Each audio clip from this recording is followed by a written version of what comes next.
নমস্কার বন্ধুরা, আপনার সবাই কেমন আছেন? আশা করি ভালো আছেন।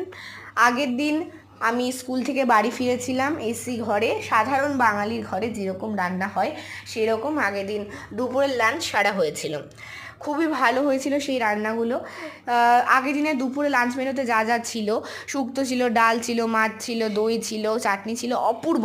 আর তার সঙ্গে তো ভাত তো ছিলই, লেবু ছিল, লঙ্কা ছিল, অপূর্ব। খাওয়া শুরু করলাম শুক্তো দিয়ে, একদম জবরদস্ত খেয়ে মাছের ঝোল খাওয়া শুরু করলাম।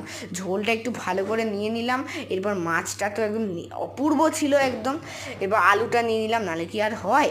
তারপরে এটা আলুটাকে ভালো করে নিয়ে ঝোলটাকে একদম ভালো করে মাখিয়ে নিয়ে তারপর ভালো করে খাওয়া শুরু করে দিলাম। লেবুটা একটু চিপড়ে নিলাম, নাহলে ভালোই লাগবে না একদম।